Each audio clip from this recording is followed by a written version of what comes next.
दीपोत्सव के इस पावन पर्व पर प्रधानमंत्री नरेंद्र मोदी के आह्वान पर वोकल फॉर लोकल मिशन को अपनाते हुए गुरुवार को नेता प्रतिपक्ष अमर कुमार बावरी ने रांची के हरमू रोड स्थित सड़क किनारे लगने वाले मिट्टी के बर्तन की दुकान पर जाकर दीपावली की खरीदारी की। इस दौरान उन्होंने डिजिटल पेमेंट के माध्यम से दुकानदार को भुगतान भी किया।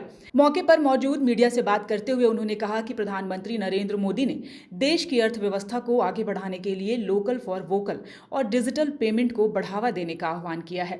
इस दौरान हम सभी भारत के नागरिक होने के नाते स्थानीय कुम्हार के द्वारा बनाए गए मिट्टी के बर्तन, खिलौने, दिए, सजावट की सामग्री आदि की खरीदारी कर देश की अर्थव्यवस्था में अपनी भागीदारी को सुनिश्चित कर रहे हैं। यह कार्य नेता प्रतिपक्ष के नाते नहीं बल्कि भारत के जिम्मेदार नागरिक होने के नाते हम कर रहे हैं।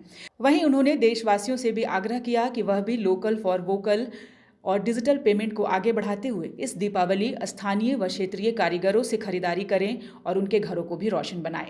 कारीगर हैं जो पुश्तैनी काम करते हैं, जिनके बाप दादाओं से काम चलता है और यह अवसर होता है उनको खरीदारी यदि हो तो उनके घर में भी एक माता लक्ष्मी का वास हो और उनका भी घर परिवार में एक अच्छा सुख समृद्धि का दिया जले।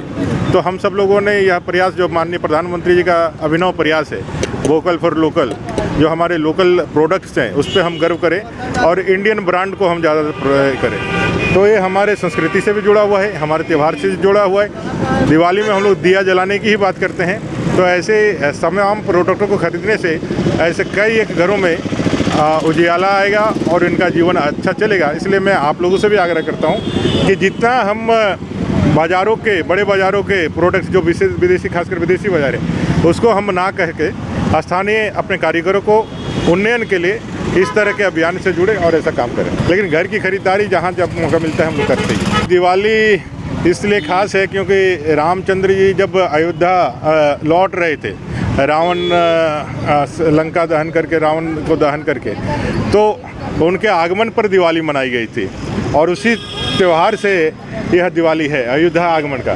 तो हम सब जान रहे हैं 500 साल के लंबे संघर्ष के बाद रामलला 22 जनवरी को विराजमान होकर हम सबको दर्शन देने के लिए वहाँ आ रहे हैं। तो राम मंदिर का भव्य निर्माण हो रहा है और उससे पहले यह उसी तरह है जैसे त्रेता युग में श्री राम आए थे रावण को हरा करके अपने अयोध्या। तो हमारे लिए भी वो अवसर है कि आज राम जी पुनः हमारे रामलला अयोध्या में विराजमान होने वाले हैं और उससे पहले हमारे लिए दिवाली बहुत आनंद और बहुत हम सब धर्मावलंबियों के लिए एक उत्साह का और उल्लास का वातावरण। न्यूज़ विंग के लिए रांची से मनीष झा की रिपोर्ट।